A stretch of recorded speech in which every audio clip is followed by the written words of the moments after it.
बिस्मिल्लाहिर्रहमानिर्रहीम, अस्सलाम वालेकुम and welcome back to my channel learn English with Amna. आपने गाइस थंबनेल से तो गेस कर लिया होगा कि आज का टॉपिक किस बारे में है। आज का टॉपिक जो है वो है चिल्ड्रंस के ऊपर अपॉस्ट्रोफी क्यों नहीं आता, जबकि पेरेंट्स के ऊपर जो है वो एस के बाद हम अपॉस्ट्रोफी का यूज करते हैं। इसके क्या रीजंस हैं ये हमने आज के लेक्चर में जो है वो डिस्कस करना है। चलिए लेक्चर को प्रॉपर स्टार्ट करते हैं। सबसे पहले गाइस ये अच्छी तरह से अंडरस्टैंड कर लें कि अपॉस्ट्रोफी होता क्या है। गाइस अपॉस्ट्रोफी जब आपने किसी चीज के लिए पोजेशन शो करनी होती है तो आप अपॉस्ट्रोफी का यूज करते हैं। मतलब जब आपने ओनरशिप को शो करना होता है, मलकियत को शो करना होता है कि कोई चीज आपकी है या किसी की है, तो आप जो है वो अपॉस्ट्रोफी का यूज करते हैं।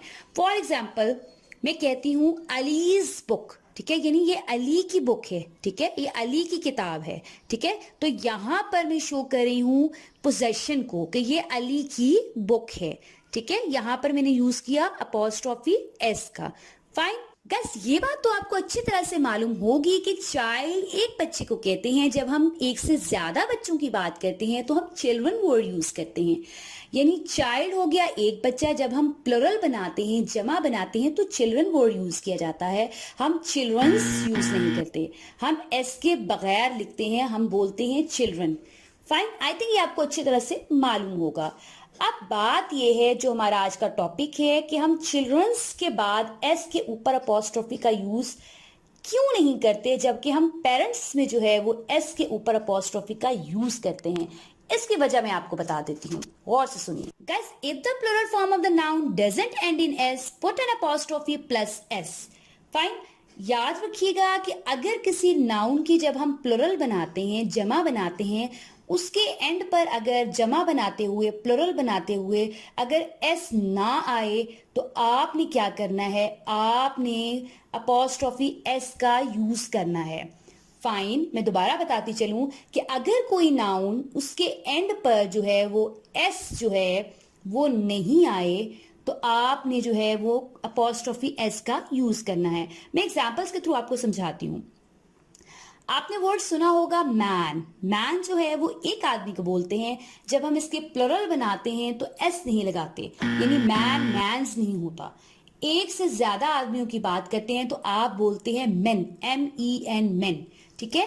इस तरह के नाउन्स जिनकी प्लुरल बनाते हुए एस एंड पर ना आए, उन नाउन्स के लिए हम अपॉस्ट्रोफी एस का यूज करते हैं। हम बोलते हैं मेंस बुक्स, यानी आदमियों की किताबें, ठीक है। इसी तरह जो है वर्ड होता है टीथ, यानी टूथ, एक दांत। जब हम इसकी प्लुरल बनाते हैं तो ये टीथ बन जाता है, ठीक है। हम टीथ्स नहीं कहते, ठीक है। इस तरह के नाउन्स के लिए भी हमने लगाना है क्या, योर। फॉर एग्जाम्पल मैं कहती हूँ योर टीथ्स, तुम्हारे दांत, तो मैं क्या करूंगी, अपॉस्ट्रोफी एस का यूज करना है। इसी तरह आपने सुना होगा विमेन, ठीक है। विमेन होता है ज्यादा औरतों के लिए यूज किया जाता है, ठीक है।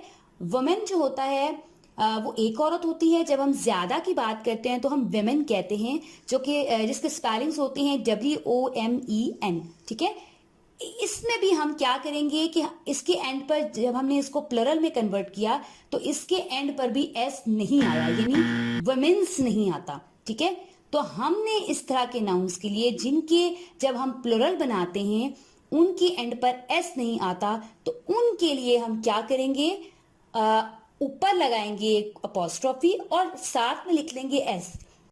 अगर मैंने कहना हो विमेन्स शूज तो मैं ऐसे लिखूंगी, WOMEN, then apostrophe S, then क्या लिखूंगी, शूज।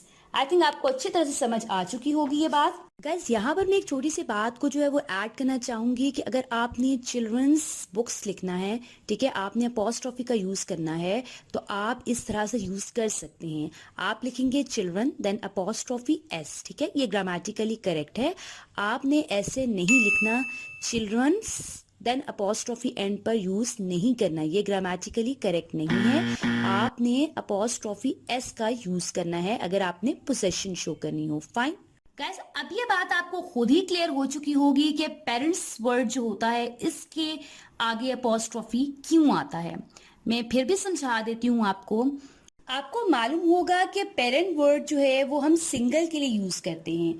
जब हम फादर और मदर दोनों की बात करते हैं तो हम पेरेंट्स वर्ड का यूज करते हैं, जो कि पेरेंट्स कहलाता है। ठीक है, वर्ड क्या कहलाएगा? जब हम फादर मदर दोनों की बात करते हैं तो पेरेंट्स वर्ड जो है वो आता है। ठीक है, मैंने आपको बताया था कि जिन नाउन्स के एंड पर एस नहीं आता, जब हम उसकी प्लरल बनाते हैं तो हम उसके लिए अपोस्ट्रोफी एस का यूज करते हैं।